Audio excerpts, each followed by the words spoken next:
Coming up on this episode of DL Weekly, a new popcorn bucket comes into the station, an iconic stump has gone to yesterland. Some fun added to Toontown. We finish our discussion with Tage and James and more. DL Weekly starts now. This is your captain speaking to you from the wheelhouse. I'd like to welcome all of you aboard the DL Weekly podcast. For safe passage on our trip, please do not sit or climb on the outside railings. And be sure to watch your children. The water can be unpredictable in these parts, and we'd sure hate to lose any of you. Well, hello and welcome to this episode of DL Weekly for the week of July 26, 2023. I'm Teresa Urban. And I'm Lynn Barron. We would like to thank all current weekly tiers, including Matt and Rhonda U, Wendy E, and Scott C, for supporting the show. Without your support, DL Weekly would not be possible. Your support ensures that the podcast will continue and that we can make it out to the parks more often to bring you the latest news and information. If you would like to become a weekly tier, head on over to dlweekly.net/support to sign up. Well, back in episode 222, we spoke with Debbie and Steve from Designer Park Company about their rope drop bag that is already launched and is my go-to park bag. I love it. If you have been wanting to get one of these bags for yourself, you can use our promo code DLWeekly to get 10% off your purchase at designerparkco.com. Now let's get to the news.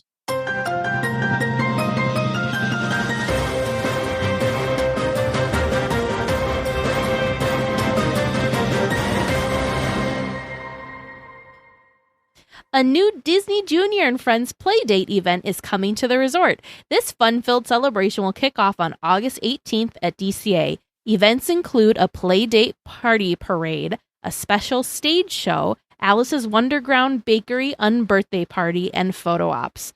On August 19th through 20th, the fun moves to downtown Disney with special themed treats at Marceline's and a special photo wall. Throughout the weekend, guests will be able to do a fun find and search with themed clues. For more information, check out the article from the Disney Parks blog.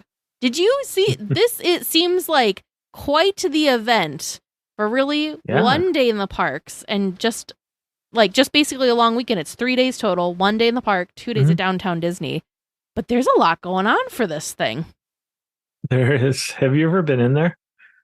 We have not. The only time I was in there is I think maybe they did something for an after-hour event in that, but we have not actually watched the little Disney Junior stage show. I haven't either. Last time I was in that building, it was the soap opera bistro. Oh, yeah, so it's been a while then. Very long time, yeah. Well, characters that are going to be a part of the fun include, of course, Mickey Mouse, Minnie Mouse, but also Doc McStuffins, Sophia the First, Elena of Avalor, Donald Duck, Daisy Duck, Vampirina, Winnie the Pooh, Tigger, Goofy, Pluto, and Myra, the royal detective. I don't think I know who she is, who the Myra is, so I'm going to have to look up my Disney Junior stuff. But I just think that's so fun. But so they're all going to be part of the parade. And then there's a new stage show, and it's like Playdate with Winnie the Pooh, which is going to be like the world premiere of this new Disney Junior short series is also going to happen. All sorts of fun. Cool. Well, and that's usually Disney Junior is usually for kids. Yeah. What would you say, like 2 to 7 or 6 definitely or something little, like that? the younger, the littler audience. So I think it's fun that they're doing this event, especially for that younger age group, because a lot of stuff in the parks, maybe they're not able to do, like attractions, for instance. Maybe there's not a lot of attractions that those real little ones are able to enjoy, but I'm sure seeing their favorite Disney Junior stars and getting to meet them is probably larger than life and just amazing. So fun, especially at DCA, where it seems like they're always lacking stuff for the little ones. That's true. Yeah. Yep, that's very true. Well, the tree stump that stood atop Chickapin Hill, Splash Mountain, for the last 34 years has been completely demolished. This, of course, is part of the mountain's transformation into Tiana's Bayou Adventure. This was interesting. So late last week, I don't know if you got to see photos of this, Lynn, they started dismantling the stump, almost like layer by layer, it looked like. Yeah. And then I was watching Fresh Bake's one of his park updates, and you could see through it in some parts. That's how much they were taking apart layer by layer. And then all of a sudden I was pulling news stories for this podcast this week, and poof, it was gone. I was like, whoa, because I just watched the Fresh Bake. For me, in real time, it obviously took longer than what I experienced it, which was me watching Fresh Baked yesterday to then find the photos of it completely gone this morning. So I was like, man, that happened fast. Wow. Obviously took a little longer than that, but yeah. It's a little bittersweet. I was so excited when the original concept art for Tiana's Bayou Adventure had the stump still there, and they put Mama Odie's boathouse like stuck up in it, because that was perfect. I don't know if have you seen the movie? Yeah. The Princess and the Frog? Yeah. Her house is in a tree. So it was like this perfect use of things that were what was already there. And I thought it looked so cool, but they must have changed the concept of what the ride was going to be. And so maybe Mama Odie's house didn't make sense anymore. So anyway, so it's gone to Yesterland now, but I'm still real excited about this attraction to kind of watch its transformation. Maybe not. I guess I'm more curious. Go ahead. Curious than excited. I guess I'm more curious than excited. Sure. And then we'll see. I think what's exciting to me is the fact that a lot of times when these attractions are getting redone, you don't always get to see so much progress externally. So I think that's what's cool, is we get to kind of watch some of the progress go. Because, I mean, yes, for when they transformed the Hollywood Tower into the Guardians Tower, there was definitely exterior transformation going on there. But a lot of times when they're redoing these things, you don't see anything, and then poof, there's the new thing. So I think that's what's kind of cool. It's obviously not as cool as what Ken got to experience. Of course, 34 plus years ago, watching it, be created from the ground up. But I do think it's really neat that, because a lot of, I mean, a good portion of that ride track is outdoors. So we'll kind of see some of that transformation too. So I'm curious. Yeah. Well, it's only halfway through summer, and the grad night dates for 2024 have already been announced. There will be 9 dates in May and 6 dates in June for grads to celebrate with their classmates. Similar to past years, there will be 3 ticket options available. The tickets vary in price and park access and range from $109 to just party only, all the way up to $229 for the party plus parks for multiple days. So lots and lots of options for all those grads attending grad nights. Yeah, I always look if I'm planning a trip in May or June to avoid those dates. It's not terrible, but there definitely is a lot more teenagers around. Well, and the e-ticket attractions just feel much busier, because of course those are the ones. They're not flocking to like Tom Mater's Junkyard Jamboree. They're flocking to like the big exciting fun ones. So definitely those wait times seem to balloon. But I don't know. I guess I know we talk about grad night every year, but I don't. Yeah. It feels to me like there's fewer dates in 2024. 15 nights total seems like it's less. I could be wrong. I will say this. I do wish the other after-hour events were announced this far in advance, like they're announcing the grad night event. Yeah. Because this gives the grads plenty of time to start prepping and planning and preparing. So it'd be nice if they we don't even know what the springtime events may or may not be for after hours stuff. So it'd be nice if everything was this far in advance, but yeah, that's true. A small but fun update has come to Ghirardelli. The mural behind the counter has been updated to represent San Francisco. If you watch closely, you might see the trolley car move, lights turn on and off, and even an earthquake that shakes up the 3D mural.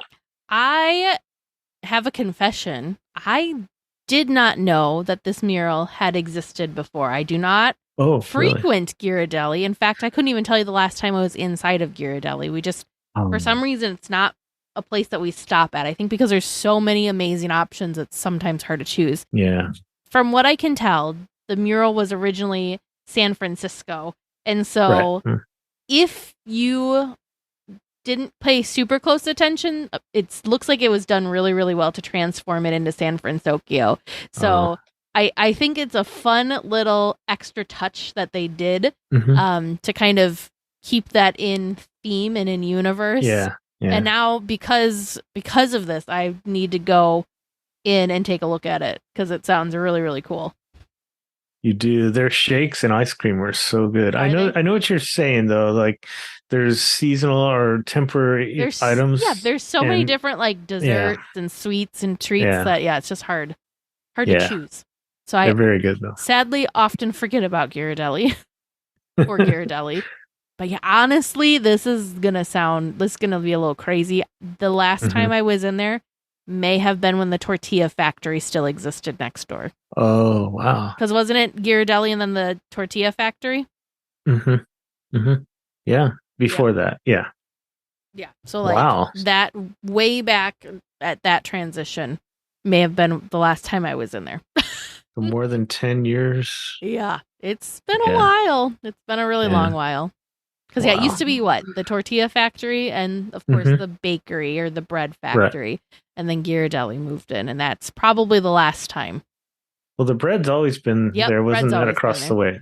It was across the way, and then, Wow. Yeah, so I do not go in there very often at all.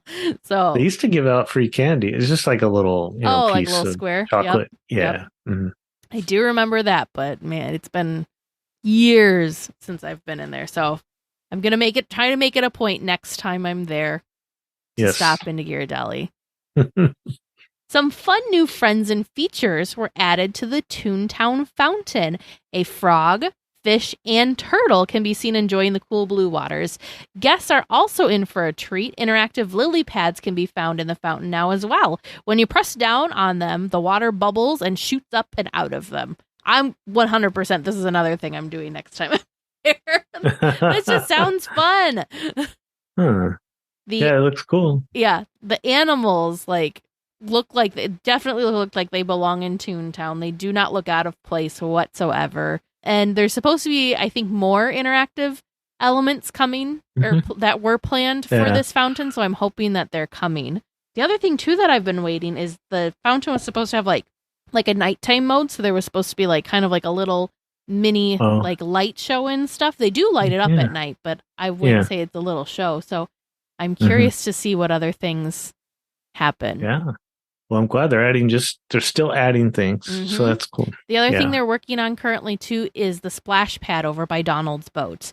I want to say I don't remember now if it was Mice Chat or if it was Fresh Baked, but the issue with that was the grading was not right. So the water was actually flowing the opposite way of where they wanted it to flow from the splash pad. So they're redoing the grading to get the water to flow and drain the appropriate way instead. So with how hot it's been, it would have been nice for it to be working, but hopefully soon. Yeah, especially with no Splash Mountain. Yes, exactly. Well, we have an update on the Magic Key lawsuit. A motion was filed in court and an agreement has been reached. This will affect all members of the class and not just the person who filed the suit.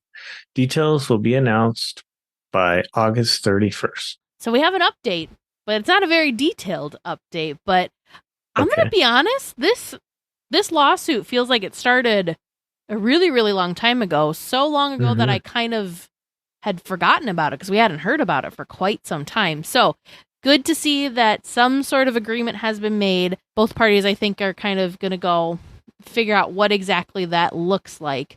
And they have until August 31st to come to like the final concrete decision as to what's happening. Just kind of a reminder, this was for, I believe, the Dream Key, I believe is what that old retired key was called. So it was the Dream, people that had the Dream Key are the ones that were part of this lawsuit. I don't remember the details on if you needed to sign up for anything to be part of the class action lawsuit or if it just covered all other Dream Key holders, but It was folks that had the dream key. So it doesn't cover all magic keys. Anybody that had a magic key during this time, just specifically that top tier, the dream key.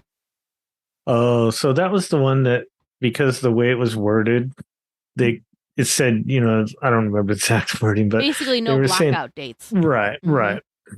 But there was. And it was, I think the intent was good and the intent was there. And I think us like super Disney nerd fans that know way too much news and information about Disneyland were able to read between the lines and understood what it was supposed to mean. What it was supposed to mean was there were no blockout dates according to the access calendar, but that did not mean that there weren't going to be issues with getting a reservation, where that's where the issue came in, is there were no reservations available for the keys, but you could still purchase park tickets. So there was still availability, just not availability for the key that had no blackout date. So it's not, it was about as clear as mud. And I'm not saying Disney was right or Disney was wrong, or that the person that pointed this out and started this lawsuit was right or wrong, but it wasn't, overall, in my opinion, it was not done well. I think they were assuming that you were going to read between the lines, and that's not going to happen. Especially it's interesting when you had no reservations and you did have, and you could go to the parks whenever you wanted. So they really needed to be very, very clear with all the new rules, because they were very, very different from what it looked like prior to the shutdowns. Right. I hope maybe this will be the end of reservations. Like maybe that is something that will come along with this outcome, because Walt Disney World is dropping theirs next year for everyone. Because right now I think pass holders don't need them. Yeah, I believe. And then next year, no one needs them. And as far as Southern California, you don't need reservations for Universal or Knott's or Magic Mountain or SeaWorld. Disneyland is the only one left. And I kind of get it, because it does help for operations and planning ahead for the day. But they have stats, and they've done it for years and years before this, and they were pretty good. So if they move away from reservations, what do you think that's going to look like, since we now have tiered keys that have different access calendars? Do you think you still have the access calendar, but you just, so like I've got the Believe key. Do I still have that same access calendar? I just don't have to make a reservation? Or do you think access calendars are going to, if you were to look into your crystal ball and tell the future, what do you think it would be? Do you think access calendars are going away? No, I think it's just reservations. So you could just show up on the days that you're allowed to, according to your calendar for your pass. I think just like that's the way it had always been, right? There was days you couldn't go. I don't even remember what that key, my original annual pass, the Flex Pass, that's what it was called. I thought the Flex Pass was like the future of annual passes. It made a lot of sense to me, because with the Flex Pass, I had good to go days, and then I had days that I had to, in essence, reserve. It wasn't really like a reservation per se, but there were good to go days. There were like, you needed to like reserve it kind of days, and then there were like no go days, blackout days. So I thought that was a really good blend, because then you could have pass hold, because there's way more there's gotta be, nobody knows the exact numbers, only Disney. There's just gotta be way more pass holders, key holders for Disneyland than there is Walt Disney World. So it's real hard for me to compare the two, just because I think they're very unique and very different. I think if they went back to something like the Flex Pass, that might be the kind of the best of both worlds, because then they can still have some control, so that they have better for like operations and that sort of a thing. And they can also make sure that the parks don't reach capacity on days that you have ticket holders wanting to come in, so they can see, we usually have more ticket holders around here, so maybe those are you need to reserve if you've got a pass day. I don't know. There's got to be some sort of something to kind of make everybody happy and make everybody's park experience more enjoyable for the cast members, for the vacationers, and then for the pass holder type folks like us. I remember I was gonna get the Flex. I was planning on it, Mm-hmm. and then everything shut down. Yeah. But so now that makes sense. Totally forgot about The Flex what did you Pass. call it The Flex to Pass. go. Yeah, there No, was like green good to go days. Yeah, good and then to I go. want to say it was like you could hold 3 of the other days. I don't remember what those other days, but you could like hold 3 of those at a time. So you could like, in essence, reserve those iffy yellow days or whatever the color was on the calendar. But for us, like you have to plan ahead. I have to plan ahead when we go. I just can't say, hey, let's go to Disneyland today. So for us, the pass is no problem. As far as making reservations, it hasn't been a problem for me. Right. Because I plan way ahead. Right. For locals, I could totally get it.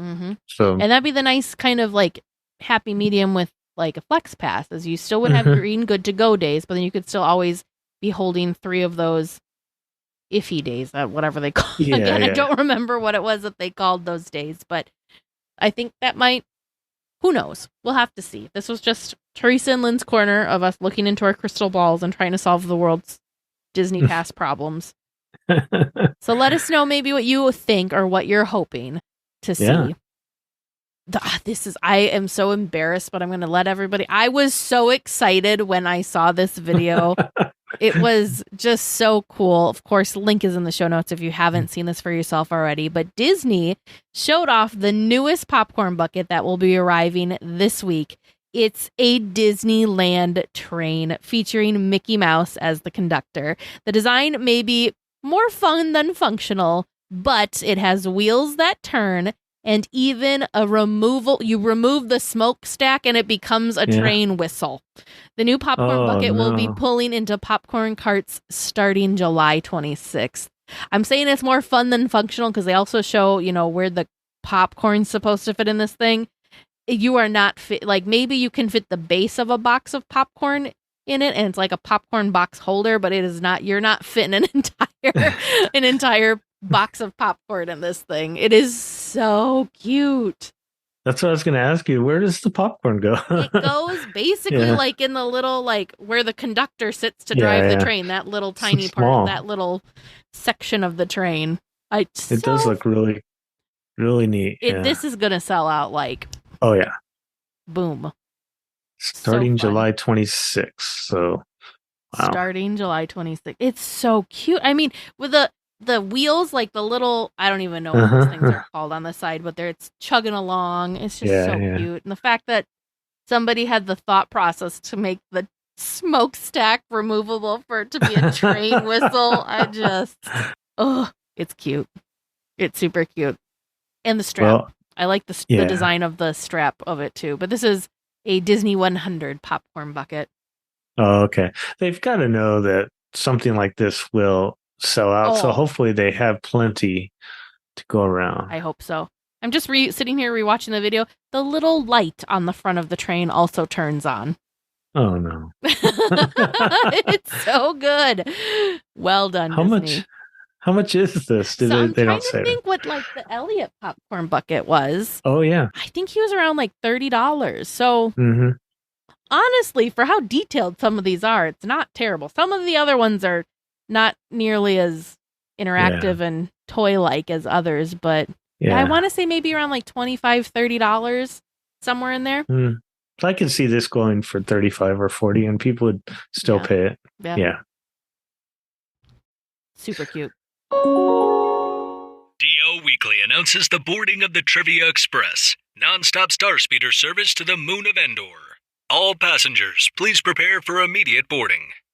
Welcome to Trivia Land, where we've got some awesome listener-submitted questions that we're going to ask tonight. How you feeling? Do you have your thinking caps on and you're ready for it? Oh, Lynn did really well last week, so hopefully he's on a streak. He's on a roll. I'm pretty confident right now. I don't know if that's good or bad. All right. Well, let's see if we can ride that streak forward and keep up with the answers. Starting off with our first listener-submitted question from Om D. Snow White's Enchanted Wish, formerly Snow White's Scary Adventures, is listed on Google Maps with what description chronicling the ride? What? Specifically, we want the Google Maps description, not the Disneyland description. Like Google Maps describing the attraction? If you are looking at Snow White's Enchanted Wish on Google Maps, what is their description of it? So, like, what did they name it? You can give me what they named it, but I would also like, how do they describe it? What kind of question is this? A hard one. I know. This is testing your knowledge of Disneyland. Wow. I'm going to say they probably don't have it updated to Snow White's Enchanted Wish.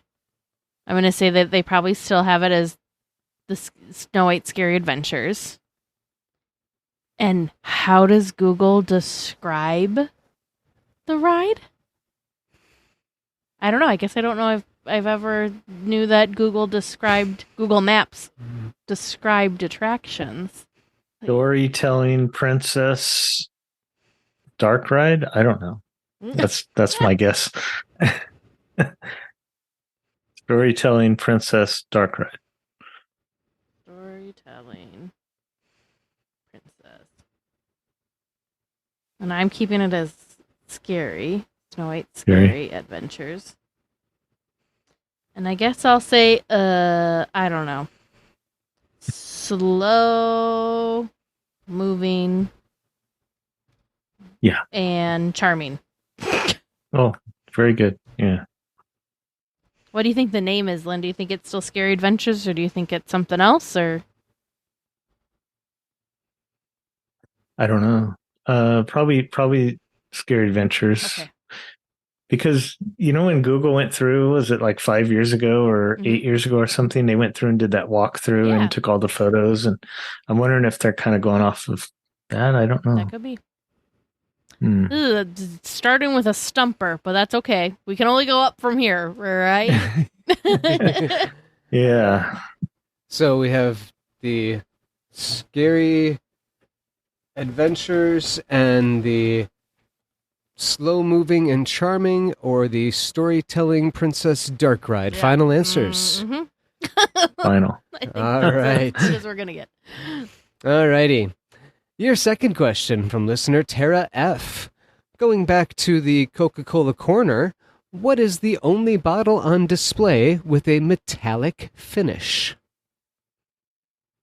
Like, trying to think what kind of answer we're looking for. Like what? A Coke bottle?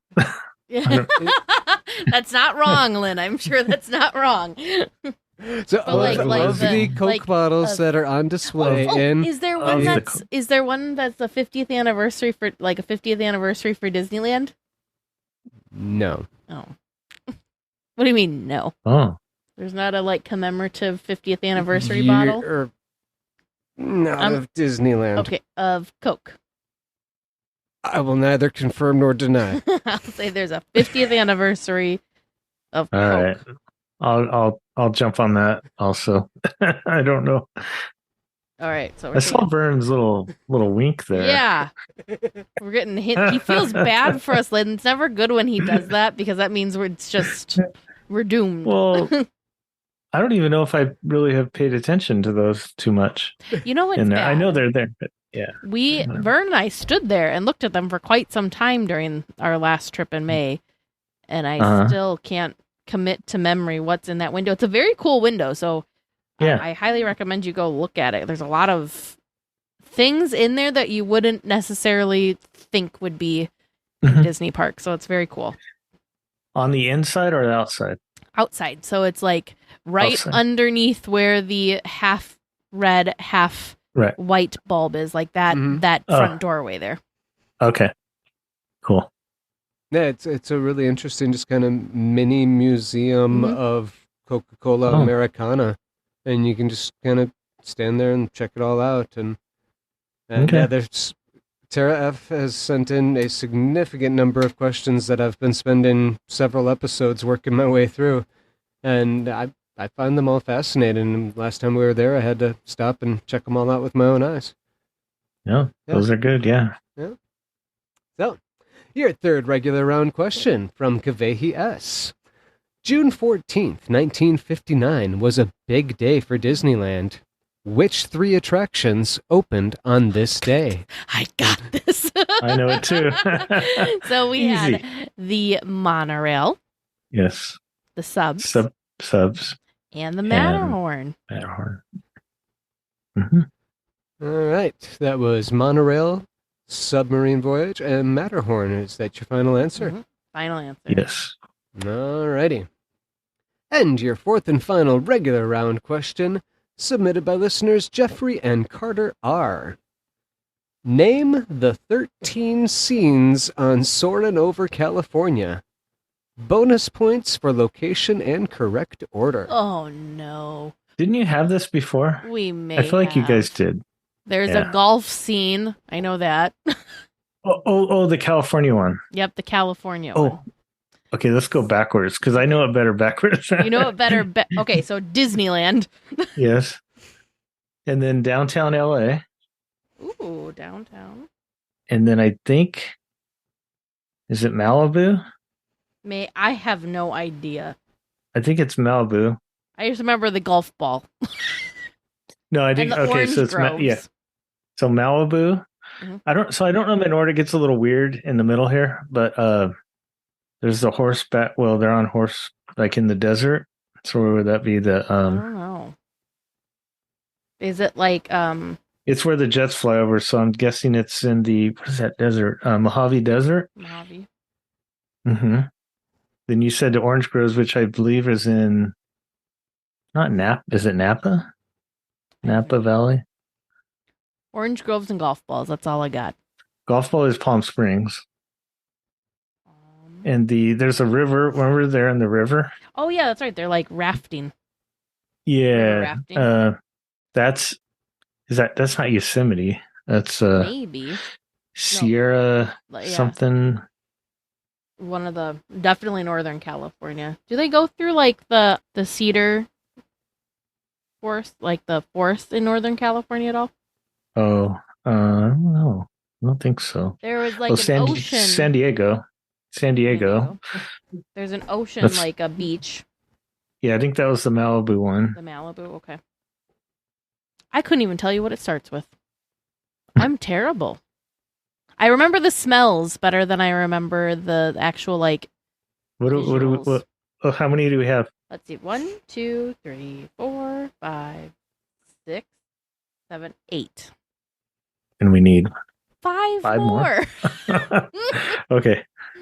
Are we stopping at 8 or are we going to try and figure out No. 5? I mean, Is like Death Valley, do we go like over the national parks? Like, is there like Death Valley or Joshua Tree? no. Hollywood sign? We've got to see the Hollywood sign. I'm putting that on No. the list. You don't think we see I the don't think Hollywood sign? I don't think so. There's a couple that are just real quick, you know. Sure. Well, there's with the jets that fly over. That I said Mojave. I think it's right. It's probably not. So we got desert, beach, mountains. Oh, what's the falls? I think it's something falls that's in Yosemite. Yosemite? We'll just put Yeah. Yosemite. Yeah. And we said the oranges. We didn't know exactly where, but Yeah, we didn't it's know like where the orange groves are, but we'll put the oranges in there. I think it's Napa, but I'm not sure. Do you think there's orange groves and then do we also go over like a vineyard for like Napa Valley? Yeah, maybe Okay, I'm gonna put Napa in that Valley. same area. It's all in that same area. A lot of the. I'm putting Napa as a separate one. So the orange groves is Mhm. one thing, and then we'll put Napa as its own separate one. What are we at? 10 yet? 2 more. I think we're at 11. Do we go over DCA at all, or is it just no? It's just Disneyland. DC is being built then. Yeah.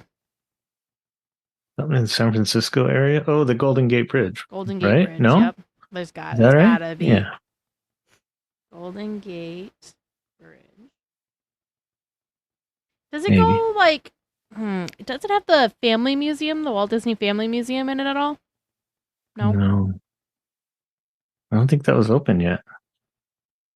Well, we've They got filmed this 12. in it was like 2099, 2000. All right. Well, that's close enough. I'm right? thinking it's as good as we're going to get with 12. Yeah. Yeah. All right. Just so the listeners know, we have them all written down. We may not go through all of them. When you give us the answer, I'll say if we had it or not. All right. Otherwise, that's a whole lot of listing to do multiple times. Yeah. That's your final answers? Yeah, those 12 are our final answers. Yeah. All righty. And your bonus question tonight from listener Emmy P. Where, specifically, I want exact location, Oh, boy. is the Little Man of Disneyland's home? It's right outside of Indiana Jones. It's at the base of, I don't know what what the tree's called, but it's near where the sign for Indiana Jones Adventure is. Yeah. Lynn, Across from Bengal Barbecue. Yes. Mhm. Across All from right. Bengal Barbecue in front of the now closed treehouse. And that's your final answer? Yeah, there's yeah. Yes. All Kind right. of like a little corner there. Okay. I was like just beside myself when the first time we went to the parks for the holidays. I was I couldn't believe there was a tiny wreath on his door. so really? they have like itty bitty. Yeah, there was a little itty bitty wreath hanging on Patrick's door. I thought that was so I'll need to look. When I go in November, I'll have to look. Yeah, you'll have to go look. You kind of have to like Okay. kind of get, I don't know. You know what I mean? It's not really easy to see the front door, but Yeah. yes, there was a tiny little wreath in front of it. I was just beside myself. I thought that was amazing detail. That's great. That is so funny. Very cool. Well, listeners, how do you think they did? How did you do listening at home? Stick around until after the discussion topic, and we will all find out together. A little bit after Disneyland Paris, you went on another Disney adventure. What was that next Disney adventure you got to experience? Had a great happy accident of while we were passing through Munich, they had the Disney 100 Museum Expo exhibition. That's the word I'm looking for. Mm-hmm. Yes, the finale. And so they had it set up inside of Olympic Park, which is kind of towards the north end. It was used for when Munich hosted the Olympics in 1972. Oh, wow. It's got some really cool structural stuff, most notably like the spiderweb kind of structure in the middle. Pretty cool. And It was a great park area. yeah, super great. They were setting it up for a festival the next night, Oh, neat. but that's total sidebar. So we found our way there eventually into the Kleine Hall, the little hall. And we got in, and we had bought VIP tickets for this one, so that way we could both walk away with a pin. Ooh. The other fun thing that James did is we walked in and there was a guy sitting at a table right before you walk in. And they had these little Mickey ears throughout the exhibit. You had to find these Mickey ears with a question mark on it. And if you went through and answered the question, you put the check mark on it and you brought it to the end, they'd give you a sticker. So it was like all the little scavenger hunts that they do in the park, kind of. Yes. That's fun. That's really fun. And Tage got a sticker for my hard work, too. So, The guy was like, here, you get 2 stickers. so nice of him. That was nice of him. Now, one thing I want to clarify, because we've talked about this, I think, on the show before, is there was this 3D Walt, is what people are saying. Yeah. It's the first thing you walk into. Yeah. So. He is not 3D. The way it is 3D is there is a screen that Mickey zooming around and Walt talking are projected on. Mm-hmm. And then when there is magic, like, pixie dust, there is a screen in front of it that makes it look dimensional. Yeah. That's all it is. It didn't feel like Walt was 3-dimensionally standing there like a person. Got it. I thought in person, Walt talked and looked, and his body language was very accurate. Nice. The thing I did not think was accurate, and it took me watching it a couple times, is because for those who don't know, they used artificial intelligence and 3D modeling and all this to take Walt's voice from all the recordings they have of him and video they have of him, and they made this digital representation of Walt talking. That's wild when you think about that. It looks great, but I realized what it was, and they played some other clips of Walt throughout the exhibit, and I told James, I was like, see, look right here.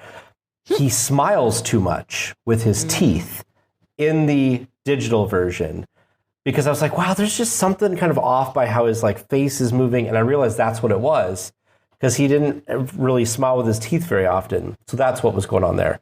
It was still really, really cool. Especially like for me, who definitely hasn't studied Walt as much as you. Like I didn't feel like I even noticed that difference. Sure. It was just magical that they had put the AI recreation to good use for something like that.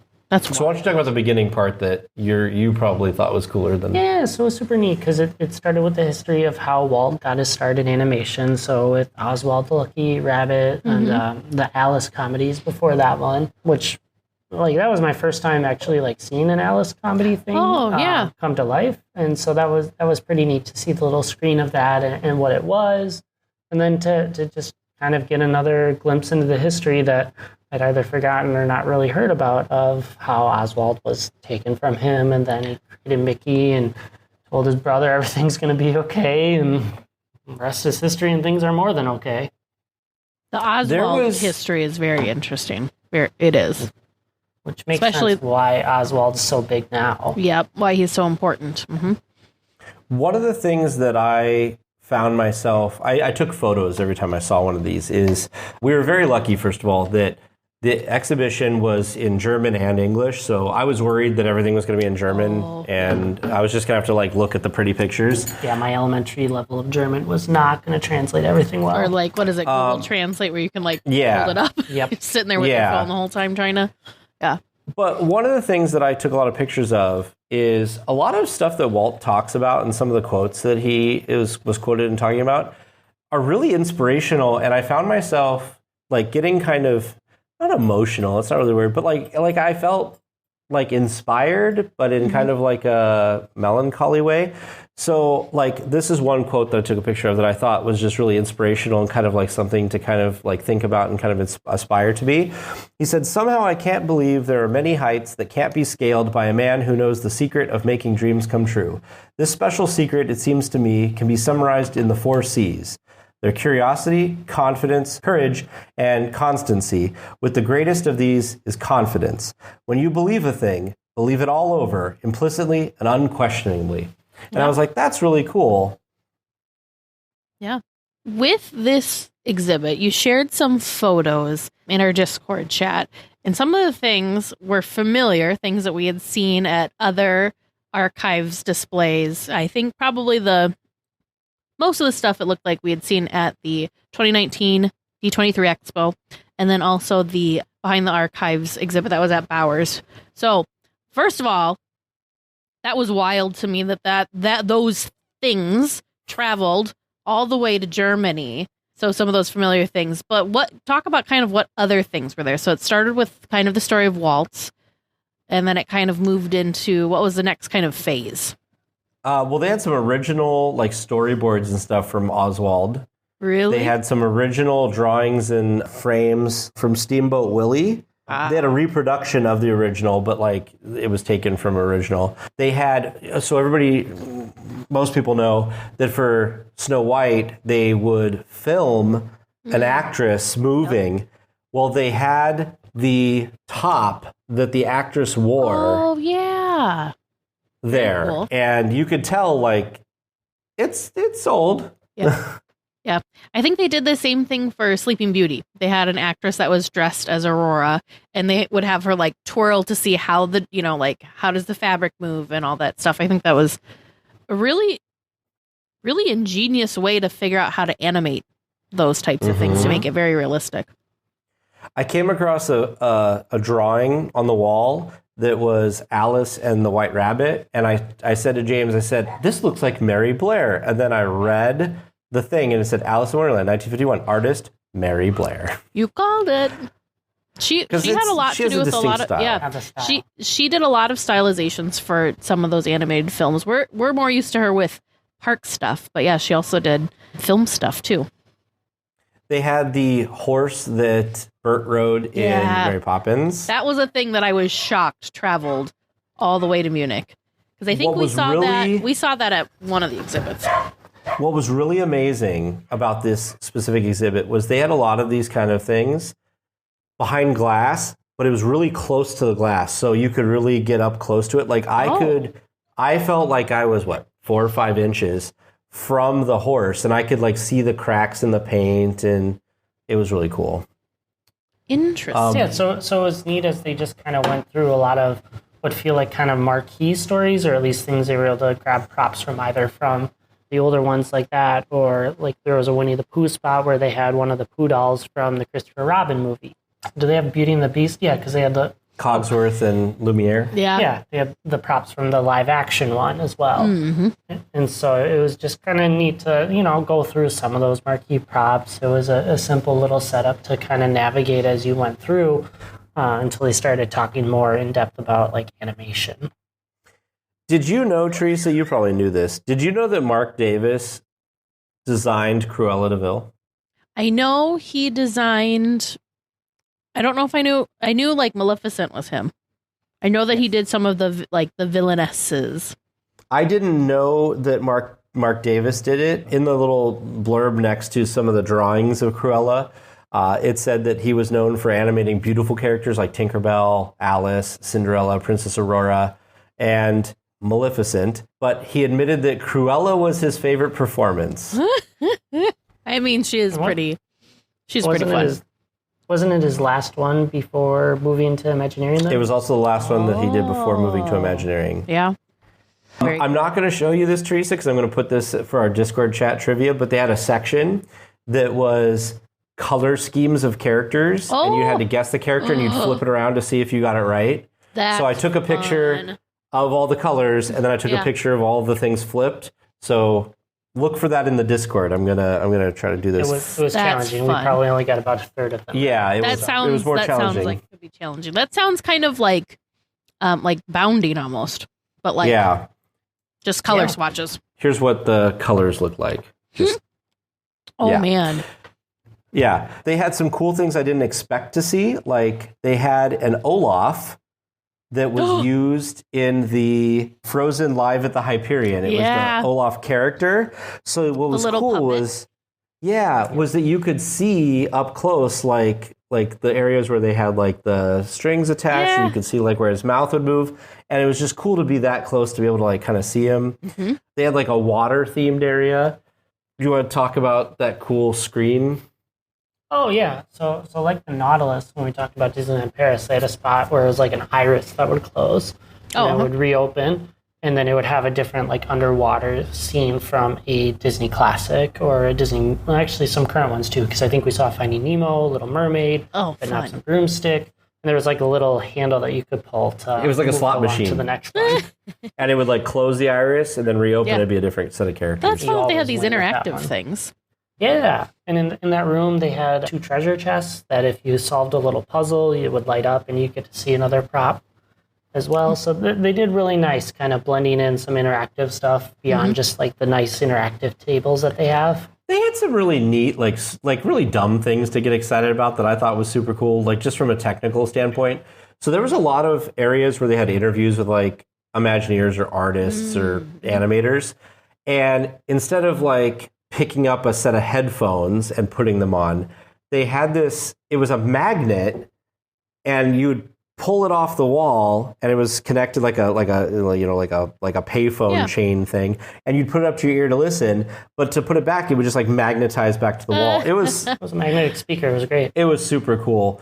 We'll get to talk about it later. They had a whole section on music and Foley and all this stuff, and that was really cool too. They had the dice from Star Wars. They had a porg. I've never seen a porg like used in the movie up close before. They used like, it looks like real feathers. Wow. To make the porg. It was very cool looking. So how tall is a porg? I don't know, like 7 inches maybe? Yeah, give or take. 8 inches. They had a BB-8 that was used in all of the 3 movies. And it was really neat because from the front he looked normal, but if you caught an angle from the side, you could see the like control mechanism that they used for him. That was super cool.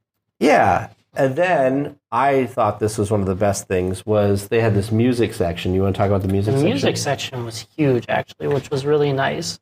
But I'm guessing the thing you're referring to is one of the first ones they did is they talked about how they do the music in a bunch of different languages. And so they had a setup of at least 2, they had 3 different spots. They had Frozen, Moana, and I don't remember what the third one was, but we listened to that one a couple times too. Oh, that was Bruno. Bruno, that's right. So you put on the headphones. Yep. And for Moana and Frozen, every line or two, it would just change to a different language. Oh, yeah. And so they had it on the bottom. So the music flowed perfectly. Like you didn't miss a step or anything. Yeah. The animation going with it. It went from English to French to Tahitian to Vietnamese Hungarian. to Hungarian Wow. to Canadian French, Spanish to Italian to Russian. They just had tons of languages. And it was astounding how similar the character sounded in every language. Yeah. Like they had done Dang. such a good job picking someone who Well, and the Frozen stuff was amazing because, it's very hard to hit because they played Let It Go, right? Yeah, okay, yeah. And some of those notes are very difficult. And the cool thing with the Frozen one was they actually showed clips of the actor singing it and performing it so you could actually see what the character looked like. And in some languages like Thai and stuff, it's just so different. But it sounded like it fit with the music. Like they don't change the music. Yeah. So it was kind of amazing. And Moana was cool because they just showed the whole animated sequence and just kept showing you at the bottom. And then we don't talk about Bruno, there was a screen below it and you could tap what language and it would just switch to that language. And it was amazing to hear a song that you know so well, like We Don't Talk About Bruno, in all these different languages because like the different characters, because there was like a bunch of different characters in that song and hearing all the different voices. It was really cool. That's neat. That's really neat. One of our weekly tiers, who will know who she is, they had the wind chime that was used to make the sound effect for Tinkerbell's movements. Oh, that's cool. As she twinkles around or whatever, it was the wind chime from it. Did they give any history on that? Is that something that they found? Is that something they made? Like, all they did was they said the movie was from, so Peter Pan 1953, and then it said chimes, sound effect for Tinkerbell's movements. They did have a lot of those magnetic speakers with videos playing next to these to either show where it is in the film or to have someone talking about how they created that sound. They did really good in this Foley sound effect area of how they recreated and matched it up with all of those things, like a whole range of them, like the leather wallet for the squeaky shoes for the dwarves. White. Yeah. Yeah, and they had like amazing. showing Casey Jr. like this sound effect machine they made for Casey Jr. running on the track and like and it was this guy who was one of the first Foley people for Disney, and he got hired by Walt, and he's like, yeah, we don't have anything. Like other studios had all these props and these things to make these noises, and they had nothing, so they just had to like create things. And he was talking in the little bit of interview we listened to about how like they didn't have to worry about budget or anything. Walt was just like, just go find stuff and like, add it to the collection or whatever. And we watched, there's a little clip on like how they were doing some of it. And it's Foley work is amazing because trying to sync up, and a lot of times it's like two guys or two performers nowadays rotating between things. So it was like, they do like the steps. So he'd have the wallet and he'd make the shoe thing. Then he'd set that down and grab something else to do like the next sound effect. And you have to set that down and grab the next thing in real time. So it's just incredibly complicated and you have to be so talented. The thing that's always amazing to me with that is who listens, like the fact that they're so talented that they either think, ooh, you know what sounds like a shoe? Like leather. Ooh, this wallet. Like that's amazing to me. The things that they find to make these sounds. There was a fire scene and they just rubbed bamboo together. Like it's exactly what you're saying. Yeah, their fire sound was just this bundle of bamboo that they would like push their hands across and it made like the kindling noise. And I was like, wow. It's brilliant. Those minds. They had the whistle that was used to make the Steamboat Willie. They had, this was also fun, they had a whole wall of like a bunch of pictures of soundtracks from various things, and they had these headphones you could put on and you could select tracks, kind of like a it was like a Spotify selection. Yeah, and you could tap it and you could do it in German or English, and it was some of the songs did German. So it was kind of funny to like listen to some of the songs in like German. It's a great big beautiful tomorrow. Did they do that in German? I can't didn't remember. click on that one. They have some things I took pictures specifically for you, Teresa. They had some artwork for the cover of the Haunted Mansion record. They also had an original lead sheet. So, and you could tell that it was like real because it was like you could see the pencil lead reflection for Yo-Ho. Oh, that's cool. And they also had one, what was the other? They had some for like Sleeping Beauty and stuff there too. That was, that was like, you could tell it was real because like, Wow, that's amazing. So that was really cool. I'm just always amazed with that stuff. Like, that's a piece, I mean, it's a piece of paper. It's a very important piece of paper, but it's just a piece of paper. How has it survived this long? You know what I mean? That's just always amazing to me. Because those pack rats, those Imagineers. Exactly. Right? Yeah, that's true. So we finally got to the Imagineering like park section. I was going to say, was there a park section? Okay. It was towards the end. There's 2 quotes I want to read from this Innoventions section. They called it Innoventions section, but it was for Imagineers. So the first one says, Imagineer and Disney legend Marty Sklar often said that Walt Disney had 1 foot in the past because he loved the nostalgia and 1 foot in the future because he loved the technologies that enabled him to constantly create new magic. And then later, I thought this was really powerful, and I had never heard this quote from Walt Disney. I can never stand still. I must explore and experiment, said Walt. I resent the limits of my own imagination. He believed, quote, many of the things that seem impossible today will become realities tomorrow. The part of that was, I resent the limits of my own imagination. I'm like, wow. Yeah. It's such a crazy Walt thing. That is, that is a very Walt thing. That's amazing. So they had some animatronics that we had seen before, like animatronics like Head, like for Mr. Lincoln. They have a newer animatronics control thing, which honestly I thought looked old. And then I realized there was USB ports on it. So I'm like, well, it must be newer. It's fairly modern. Yeah. Wow, but still kind of big and I don't want to say clunky, but just... It's big and bulky. That was big, and that was to control a hand. Wow. That's incredible. There was some cool artwork for various things. There was some Disneyland artwork. They had a reproduction of the Herb Ryman drawing for Disneyland. They had the famous, I don't remember where I saw this recently. It might have been at one of the Disney things we saw, but where Walt like marked up the plaque for the here you enter today and visit the worlds of yesterday, tomorrow, and fantasy.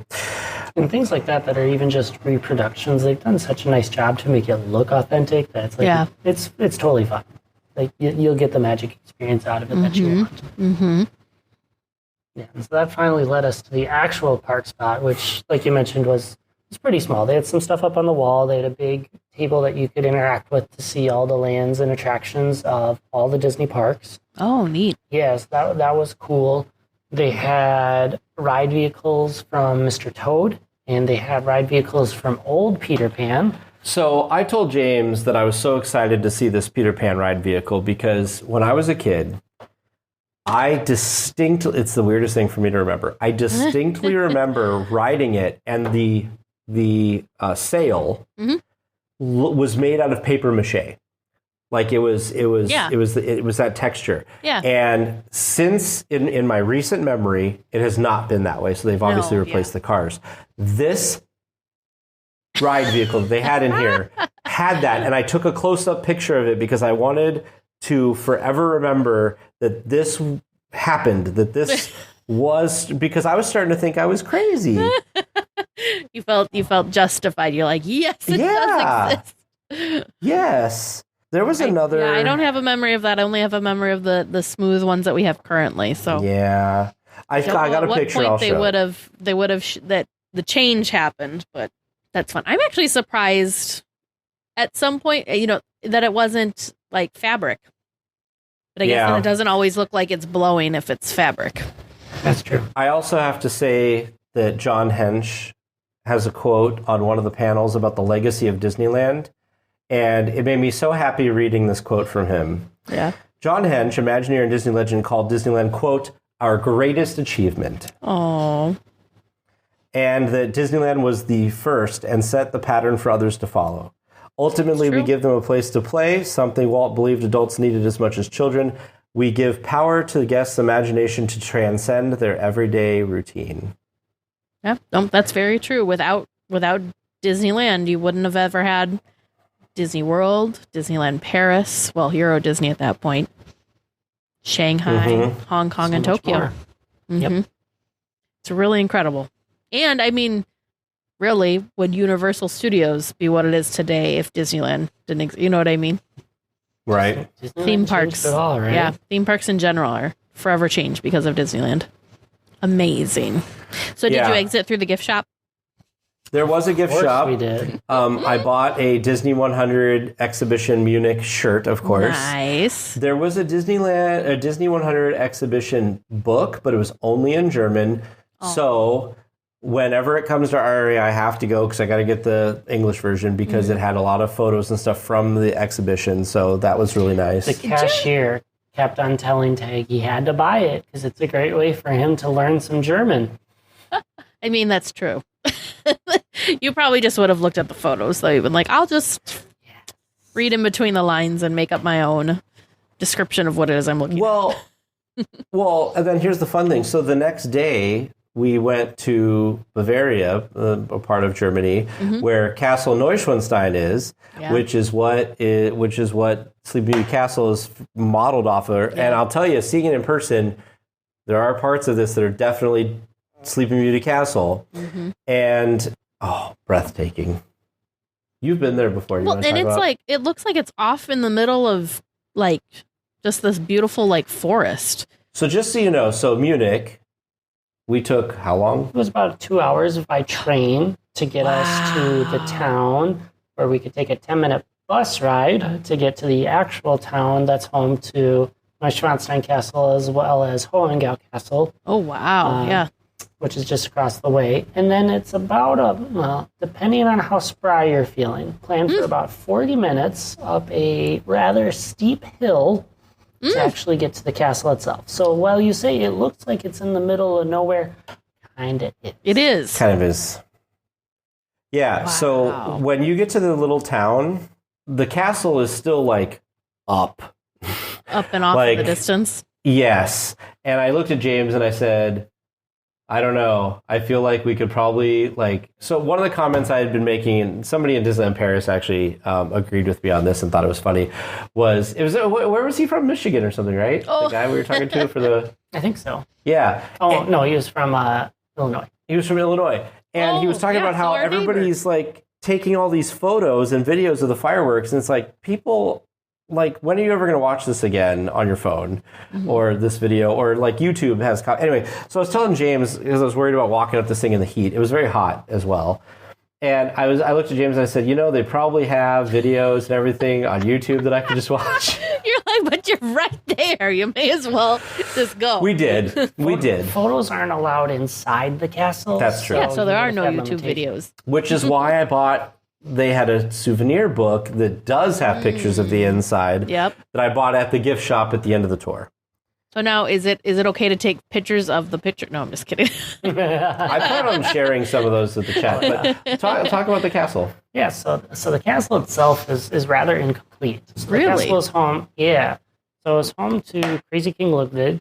He was king of Bavaria.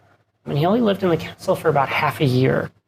Wow. So, Before he died mysteriously by drowning with his psychologist or psychiatrist or something. That's because he was deemed mentally insane and was not allowed to be king anymore. And so they brought him to town, and Wow. very, very mysterious. So the tour that you do, it's about 30 minutes. You get to see what they describe as all of the completed rooms, or basically all of the completed rooms. Mm-hmm. So you see a big entrance foyer, you see the throne room, you see his bedroom, His changing room.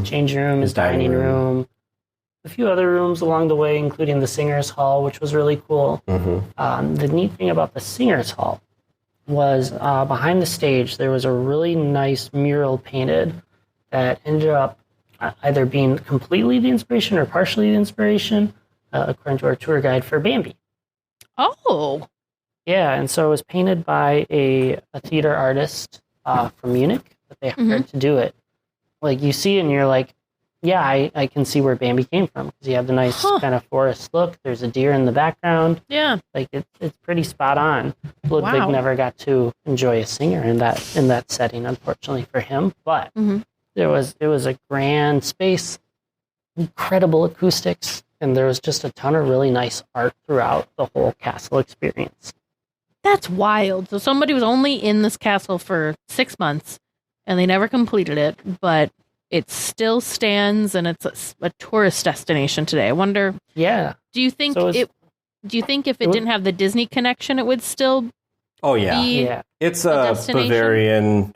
Yeah, it's a big Bavarian destination. Big historic landmark that people It's just know. wild to me that They turned it into a museum pretty quick. Did they? After Oh, okay. he was taken Okay. out. 2 years. 2 years? Yeah. it was just wild to me that it was only used for such a brief, used as a castle for such a brief period. Wow. And it was like up to date with the modern times. There was an Yeah. intercom system. They Indoor had plumbing. running water, indoor plumbing. What? So when was this thing built? At the end of the 1800s. Wow. So the other thing that was really cool that felt very Disney, in fact, the tour guide made 2 Disney jokes. One was for Bambi, she's like Disney. And then there was off of his dressing room or dining room or something, there was the grotto, they called it. And you open this door, it looked like a castle door of any castle. Yeah. Interior castle door. Mm-hmm. And it was on the 3rd floor, Yeah. 2nd floor, third floor, 3rd floor. Okay, you open the door. The backside of the door looked like a cave. This room looked like a cave, and it had a running waterfall in it. It wasn't running for us, but like when he had it, it had a running waterfall. There was a window to one side that looked like off to the lake, like way off in the distance, and It looked like a Disney cave. It looked like out of Pirates of the Caribbean or on Tom Sawyer Island or something like that. Yeah. And this was so cool. And then when you went through the other door, it was the same thing. It looked like a wall, and she pushed the thing, and it opened, and it was a door. And when we walked past it, half of the door was this like rock work, and the other half was like a wooden door. What?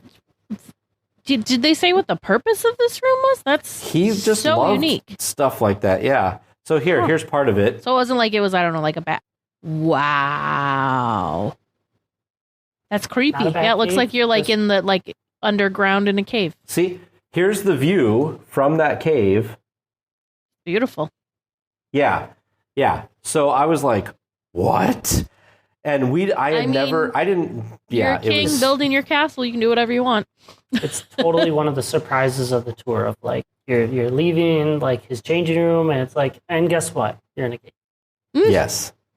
That's wild. Oh, that's wild. So did they talk about, I know they made the 2 Disney jokes, but did they talk about like anything as to like why that specific castle was the inspiration for the no Disney stuff? Nope, no Disney stuff. I need to look into this more, because did Walter the Imagineers visit? Was it kind of like the Matterhorn? He visited it and sent them a postcard and said, "I want this. Build me this."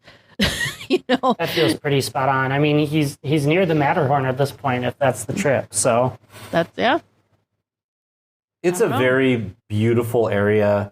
One of the things I can't get over around that Alps area is literally there's just flat or pretty close to flat, and then mountain, just very tall mountain. And this castle, we got to walk basically around the whole thing, outside of it, right? Mm-hmm.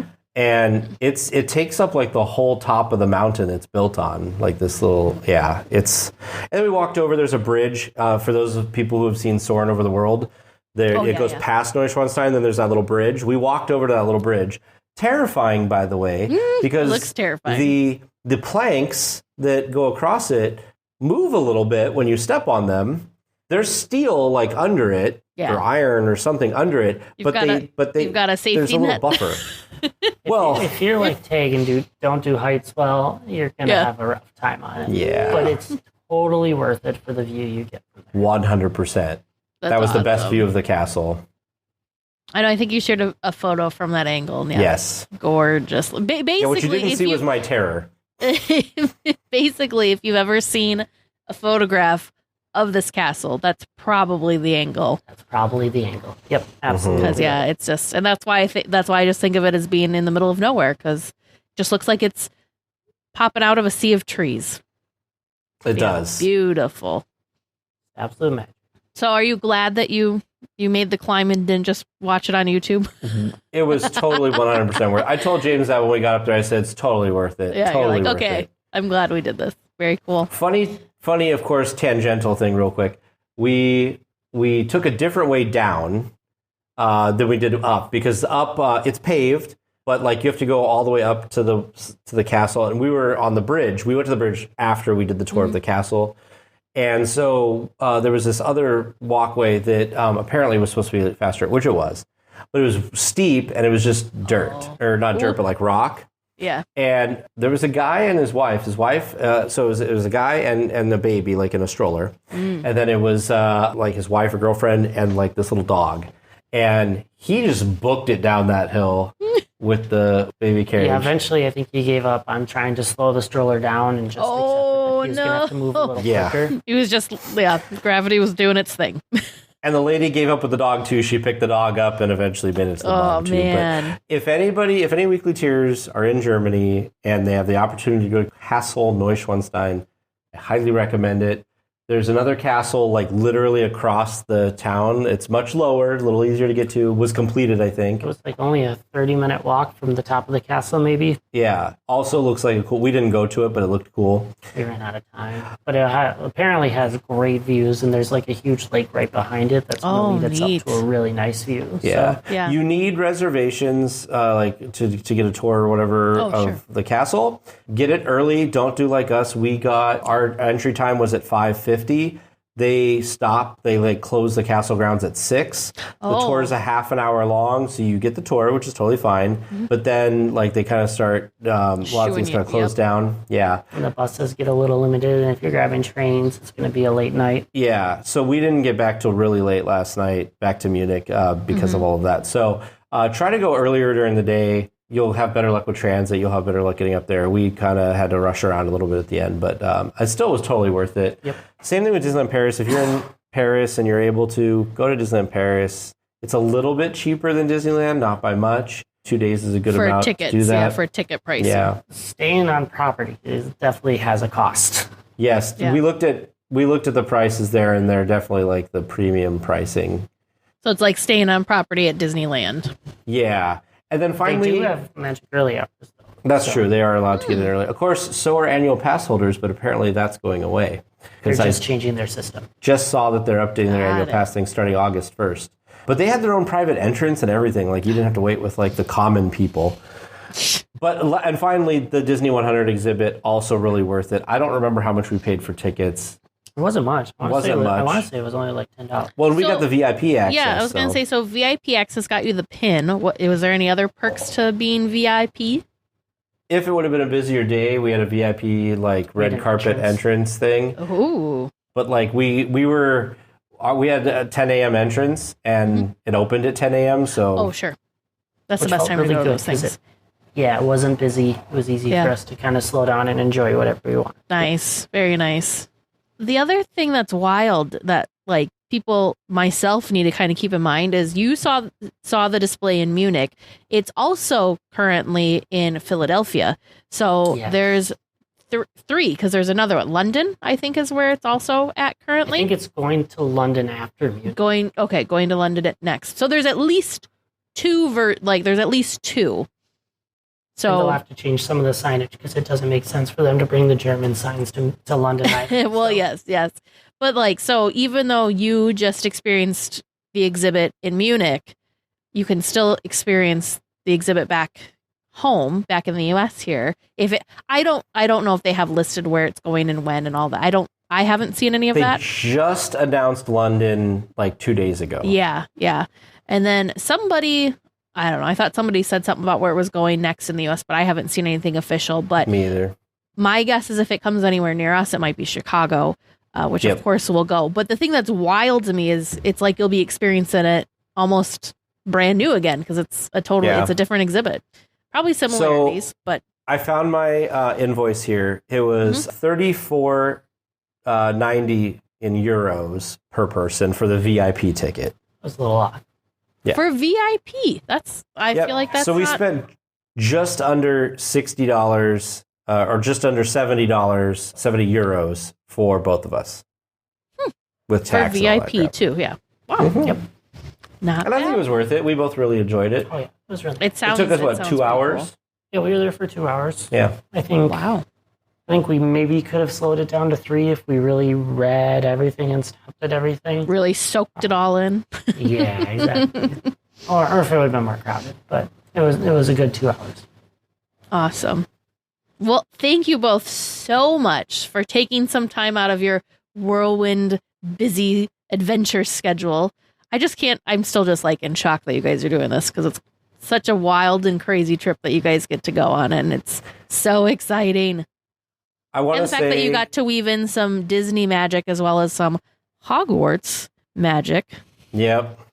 Maybe that'll be a bonus episode. We can talk Yeah, about our there you go. Hogwarts thing, because that was also very, very cool.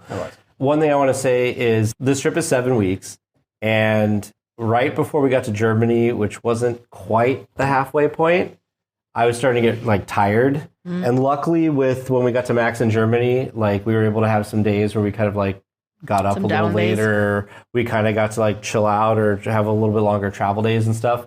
And that is so much better. I feel like a little rejuvenated a little bit to keep going, Good. because No, that's good. after Disneyland Paris, like it was just like go. We were like go all the way up to that point. So You and I vacation similarly, so that's why I was like, oh, that sounds like a long time. Because I just go hard because I want to see and do everything. Sleep is not a priority. Yep. I want to do the things. So yeah, 100%. I think you guys will have a nice rest of your time. You had a lot of big, huge, exciting things. I think there's still exciting things obviously coming, but Yeah, maybe not as demanding. 100%. You're not marching around another Disney park for 2 days. No. Looks like we're coming in for a landing, gang. But please stay listening until trivia comes to a stop. And then you can walk to the nearest exit. Thanks for listening to the 8th wonder of the world, DL Weekly. Welcome back to Trivia Land, where we are going to find out the correct answers. How do you two think you did? Well, I can see your computer screen. And there's green, Lynn, which is good. Oh. So I think we did all I feel right. like we did okay. Yeah. I'm not so sure on the first one with the Google Maps question Yeah, and the description, but I'm curious about it. Yeah, well, let's find out how you did. Our first listener submitted question tonight from listener Om D. Snow White's Enchanted Wish, formerly Scary Adventures, is listed on Google Maps with what description chronicling the ride? Now, specifically, we need the Google Maps description, not the Disneyland app or any other description. And this one was fascinating for me to look up because Google Maps is interesting in how they say things. They're unique. It's unique. Unique, And yes. different than what we're used to. Yep. So the Google Maps description is that it is a lively, whimsical, haunted house ride involving a minecart and the tale of Snow White. You know, And Google Maps specifically calls it Snow White's Scary Adventures. it's not like horribly wrong. That's actually pretty, minus maybe the haunted house part. But Yeah. there's a minecart. Yeah, and it It is kind of whimsical. tells the tale of Snow It does. White. Yep, Mhm. yep. So I did award a half point because you figured out that Google Maps still calls it Scary Adventures. So I gave half point credit for knowing that much. Woohoo. Okay. Yes. Very good. Mm-hmm. And your second regular round question submitted by listener Tara F. In Coca-Cola Corner, what is the only bottle on display with a metallic finish? Both of you saying the gold bottle finished, or the one finished in a gold medal-ish for the 50th anniversary of Coca-Cola. The correct answer that I was looking for was, first made to celebrate the 50th anniversary of Coca-Cola, the 6.5-ounce gold bottle has been produced since 1949. Hey. Okay, well, Good job. to be fair, we did not know it was gold. We just guessed that it was for the 50th anniversary of Coke. Which is the gold anniversary, right? Right. Yes. Yeah, Okay. that you knew that. Sure. You didn't get any hints You along know- the way. The listeners None. can rewind and listen back and know exactly what it was we said. No, they can't. Sure they can. No. Okay. Moving on. And your third regular round question, submitted by listener Kavei S. June 14th, 1959 was a big day for Disneyland. Which 3 attractions opened on this day? Neither of you hesitating for even a moment to say the monorail, the Matterhorn, and submarine voyage. Getting the correct answers there. Well done. And your fourth and final regular round question, submitted by Jeffrey and Carter R. Name the 13 scenes on Soarin' Over California. Bonus points for location and correct answer, or order. Order. Oh, yeah, we Yeah. definitely didn't do that. So your answers were, please refresh me and the listeners. So our hodgepodge of answers, in no particular order, was Disneyland, downtown LA, Malibu, the Mojave Desert, specifically, we think that's when the jets are flying over, the Orange Groves, Napa Valley, the golf ball, or the golfing scene, we think is Palm Springs, river rafting, San Diego, Golden Gate Bridge. I put the Hollywood sign on, and Yosemite National Park. All right. The correct answer that we were looking for was starting at the Golden Gate Bridge in San Francisco. Then moving to river kayaking on Redwood Creek, Humboldt County. Going from there to the hot air balloon field in Napa Valley. Oh. I was thinking about the golf ball. I'm like, did it turn into a hot air balloon, or am I just thinking that because that's the current transition where they turn into a hot air balloon? You then leave Napa Valley to go to the shoreline of Monterey Bay. Oh, we did not. Oh, do Monterey. That's right. Leaving Monterey Bay, you go to the ski mountain of Lake Tahoe. Oh, yeah, forgot about Tahoe too. Forgot about the guy, the snowboarder that falls off the top there. Yeah. To then see the El Capitan waterfall of Yosemite National Park. Okay. Before you enjoy some golfing in Palm Springs. Good job, Lynn. And then take in the scents of the orange grove of Camarillo. And then you get the musty smell that they pipe in as you go over the desert of the Anza Borrego Desert. Oh. And then the jets fly over, and you follow them to the aircraft carrier docking in San Diego before you fly over the beaches of Malibu to go over downtown LA and finally land at Disneyland. Okay, Lynn, you did have the first 3 listed in the correct backwards order, so good job for that. Guess what? No Hollywood sign, Teresa. You made it up. That would have been cool. Yeah. You know what though? The Jets, you're pretty close because you're talking about like you thought that a desert went with the Jets. Well, they were in a desert Right. and it went to the Jets, so that was pretty cool. We didn't do. You did well enough we did that not I do gave that you bad. credit as correct. Oh, good. Feeling Okay. generous tonight. Well, I kept typing in half points, and then you'd come up with more correct answers, and I'd say, yeah. all right, this is going really well, I'll give you correct. And then you'd say something that wasn't right, and I'd change it to half point. But then you'd say something that was really good, and I'd be like, okay, here's a correct again. So, Well, we appreciate it. yes. And your bonus points tonight from listener MEP. Where, precisely, I need details, is the little man of Disneyland's home? The only detail you left out, you didn't say Adventureland. Oh, well. But you knew specifically at the base of a tree near the entrance to Indiana Jones. So I did give you credit for correct.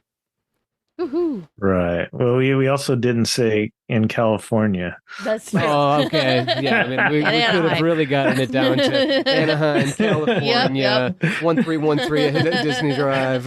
But Or in Disneyland. We also didn't say it was in Disneyland. True. Yeah. But On Earth. yeah. So I mean, I really could have been a stickler, but you did well enough. I gave you credit for correct on that. So, a very right. good night of trivia for you. Well done. Yeah. So, listeners, how do you feel about how they did? How did you do listening at home? Do you think you've got the perfect question that's going to really stump them next time? If you've got that great question and you'd like to hear it read on the air, feel free to send that in to trivia@dlweekly.net. Well, we will be back next week with more Disneyland news and information. Until then, go out and enjoy the parks. Please remain seated until the podcast comes to a complete stop and the doors have opened. Then collect your belongings, watch your head, and step carefully from the episode. On behalf of all of our crew, thanks for traveling with us. And we hope you have a happy and memorable visit here at DL Weekly.